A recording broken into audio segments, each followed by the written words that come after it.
All right, guys. Weston here, also known as Houndstooth with Mulehorn Gaming. I just got done trying out this new game called Brawlout.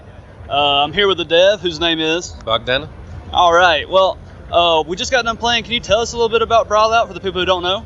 Yes, so Brawlout is the next platform fighter coming out on Xbox One, PlayStation 4, and PC. It's coming in on Steam Early Access in March and consoles this summer.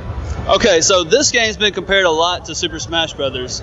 Now, Super Smash Brothers is usually considered some people consider it a fighting game, some people consider it a party game. Is this one more of a party game or a fighter? It's a party fighter. A party fighter. So it's a kind of a combo between both. Do you think is there any kind of special abilities in this game compared to Smash? Like, do you have like Mario has fireballs, or is this more of a fighter where you have light attacks, heavy attacks, that sort of thing? It's like similar to Smash, that you have like some mechanics from Smash, like platforming and running and jumping, and you have to knock everybody out of the stage.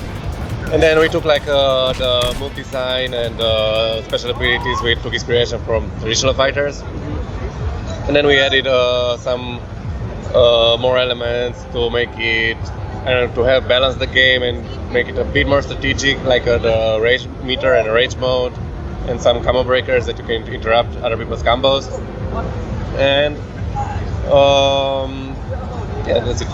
Okay, so I haven't got to see any of this rage meter. Can you go in a little bit more depth about that? Yeah, so as you ramp up damage, the rage meter goes up, and midway you get a combo breaker or a burst, so you can, if somebody freezes you or grabs you, you can get out of it. Or if somebody keeps doing combos on you, you get out of it like in the Mortal Kombat. Okay. And then for the rage mode, at the end of the bar, you deal more knockback and get less knockback. Okay, so it's basically to get out of a trap. Okay. Yeah. So I've noticed too, while I was playing with a few of these other guys, there's no blocking in this game. Why did y'all decide not to allow blocking? You know, like if you play Smash or other fighting games, at a pro level, you have to read the other opponent's moves and react to that. So usually you have that rock, paper, scissors thing with blocking and grabbing. So in our game you just have attacking. So you just focus on your attacks and you just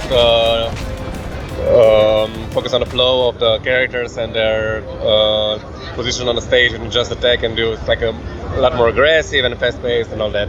And if you add blocking, it will be like more defensive. So it'll be a little bit more dull, very much, is what you're saying? Not dull, but it's a lot more technical at the pro level, and okay.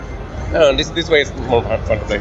Yeah, it seems like you try to get your opponent into a lot of different combos that you set up with these characters. Now, right now, there's only 5 characters that we've seen. How many are you planning on having at release? It's gonna be 6 for the early access in March and 9 for the summer release. Okay, well that's pretty good. And every fighter that I've played so far is totally different from the other ones.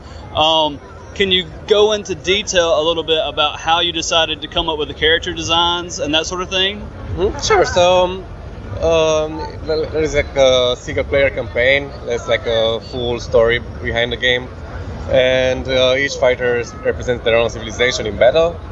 And each one of them is influenced by like some culture. Like Paco is obviously like a luchador Mexican frog. Yeah. And you have like Olaf is a Viking. Saphira is like an Egyptian. Chief Feather is a Native American, and King Apu is like a Hindu guy. Yeah. And for their moves, we took inspiration for like the most iconic moves in fighting games and tried to have a distinct style for each one of the characters. So Saphira is like a leg fighter, and we try to find like what are like the best leg fighters in fighting games and mix them up. And then Olaf has some freezing attacks. Paco is all like a grabber, like a grappler. And King Apu has like a long chain. That's like some whip attack similar to what you see in Castlevania or God of War. Okay, well that's pretty cool.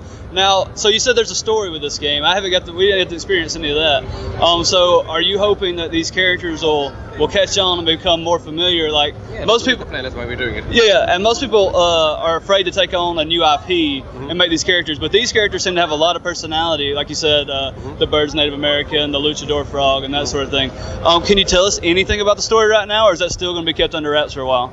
It's pretty much under wraps, but it's like a lot of plot twists, and they make allies and then they make enemies, and then they have like an evil guy that you discover and all that. Okay. Well, I don't want you to spoil anything anyway. So again, you said this is coming out for which platforms? It's PlayStation 4, Xbox One, and PC. Awesome. And the early access starts again? Mid-March. Mid-March, okay. Well, we can't wait to start getting to play this game a little bit more, and we hope to start seeing it in Super Smash Brothers, different tournament areas. Have you had any of the Super Smash Brothers competitors come here and give you any good feedback about the game? So some Melee fans, they stick around like from 10 until they close. Okay. It's hard to, like, right now these guys came and they were upset because they had to unplug their GameCube controllers and leave.